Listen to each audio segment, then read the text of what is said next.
আর ব্লকের নেতাদের বলছি, ভাই সব করব, দল না করলে কোনো সাহায্য করব না, ইনক্লুডিং মিনিস্টার, ইনক্লুডিং সভাধিপতি,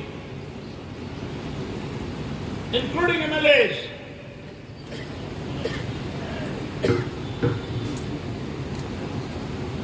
আর এটা কেউ ভাববেন না আমরা কিছু খবর রাখি না।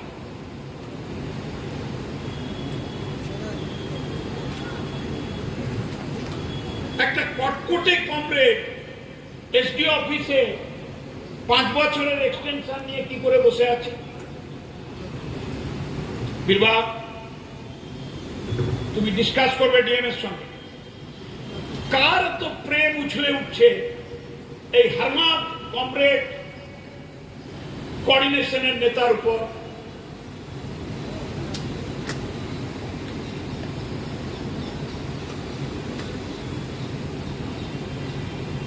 আমি তৃণমূলের পতাকা নিয়ে অফিসে মিছিল করা যাবে না, সরকারি নিয়ম, কিন্তু আমি বাড়ি ফিরে গেলে তো আমি বাবা,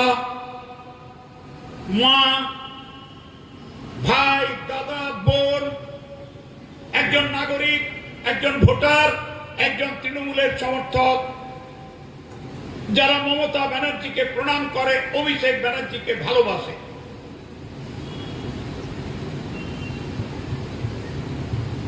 প্রতিটি ফেডারেশনের কর্মী এবং তৃণমূলের নেতারা, দুলাল নাই আজকে বলতাম, যারা যারা আছেন একটা কর্মসূচি দিচ্ছি আমি, বোথ তৃণমূলের লিডার এন্ড ফেডারেশনের চেয়ারম্যান, নিজের বাড়িতে তৃণমূলের পতাকা বাঁধুন, নিজেকে আইডেন্টিফাই করুন। দেখি তৃণমূলের কত ভালোবাসা আমার এখানে জমা আছে। আমি মে মাসে আসব, 8টা ব্লকই ঘুরবো।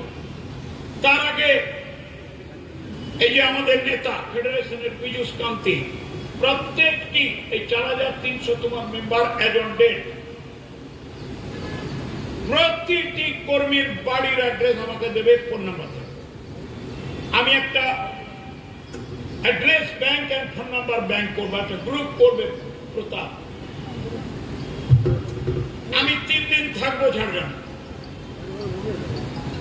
প্রতিটা গ্রামে যাওয়ার চেষ্টা করব, দেখব কোন কোন তৃণমূল নেতা, কোন কোন এমএলএরা, এমপি সাহেব সমেত, জেলা পরিষদ সমেত, বিলবাহ সমেত একটা কর্মসূচি। আমরা তৃণমূলকে ভালোবাসি, আমরা ফেডারেশনকে ভালোবাসি, আমরা মমতা ব্যানার্জিকে প্রণাম করি, আমরা অভিষেক ব্যানার্জিকে ভালোবাসি। পতাকা টাঙিয়ে আমার ক্যারেক্টার সার্টিফিকেট পাবলিকের কাছে উজাড় করে দেব।